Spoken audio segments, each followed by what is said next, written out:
गीता के 10वें अध्याय का महात्म्य। श्री नारायण जी बोले, हे लक्ष्मी, अब 10वें अध्याय का महात्म्य सुनो। मैं कहता हूँ, तुम श्रवण करो। काशीपुर में एक धीरज नाम का ब्राह्मण रहता था। वह ब्राह्मण एक दिन विश्वेश्वर महादेव जी के दर्शन को जा रहा था। गर्मी की ऋतु थी। उसको धूप लगी तो घबराया। उसकी श्वास घुटने लगी। चक्कर खाकर मंदिर के निकट गिर पड़ा। इतने में भृंगी नामक एक गण आया। उसने देखा तो ब्राह्मण मूर्छित पड़ा है। उसने जाकर शिवजी से कहा, महादेव जी, एक ब्राह्मण आपके दर्शन को आया था। वह मूर्छा में पड़ा है। उसने कौन पुण्य किया जिससे भली जगह मृत्यु पाई? चारों बातें इसको भली आ बनी है। श्री काशी जी में मृत्यु, गंगा जी का स्नान, संतों का और विश्वेश्वर जी का दर्शन और अन्न का छोड़ना, एकादशी का दिन। अतः हे प्रभु, यह बताइए कि इसने कौन सा पुण्य किया था? महादेव जी ने कहा, हे भृंगी, इसके पिछले जन्म की बातें मैं कहता हूँ। एक समय कैलाश पर्वत पर पार्वती और हम बैठे थे। एक हंस मेरे दर्शन को आया। वह हंस ब्रह्मा का वाहन था। ब्रह्मलोक से मानसरोवर को जाता था। उस सरोवर में सुंदर कमल खिले थे। एक कमल को लांघने लगा, उसकी परछाई पड़ी।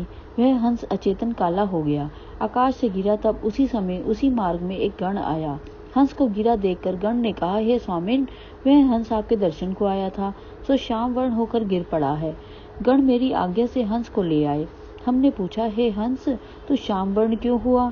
हंस ने कहा, हे प्रभु जी, मैं आपके दर्शन को आया था। मानसरोवर में कमल खिले थे, मैं उनको लांग कर आया था। इससे मेरी देह शाम हो गई और आकाश से गिर पड़ा। कारण नहीं जानता कि क्या है। यह सुनकर शिवजी हंसे और आकाशवाणी हुई कि हे शंभु जी, कमलिनी से पूछो, वह कहेगी। कमलिनी ने कहा, पिछले जन्म में मैं एक अप्सरा थी। मेरा नाम पद्मावती था। पिछले समय श्री गंगा जी के किनारे एक ब्राह्मण स्नान करके गीता जी के 10वें अध्याय का पाठ किया करता था। एक दिन राजा इंद्र का आसन चला। इंद्र ने मुझे आज्ञा दी कि तू जाकर उस पंडित की तपस्या भंग कर। आज्ञा पाकर मैं उस विप्र के पास गई और उस विप्र ने मुझे शाप दिया। कहा, हे पापिनी, तू कमलिनी हो जा। उसी समय मैं कमलिनी हुई। अब मैं गीता के 10वें अध्याय का पाठ करती हूँ।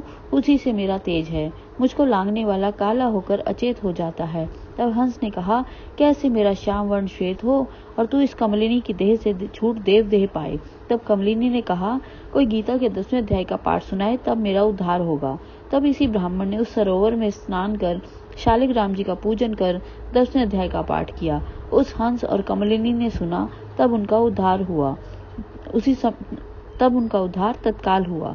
हंस श्वेत हुआ, कमलिनी देव कन्या हुई। इसी पुण्य से इसे यह दिव्य गति प्राप्त हुई है। इस प्रकार गीता के 10वें अध्याय का महात्म्य समाप्त हो। बोल श्री कृष्ण भगवान की जय।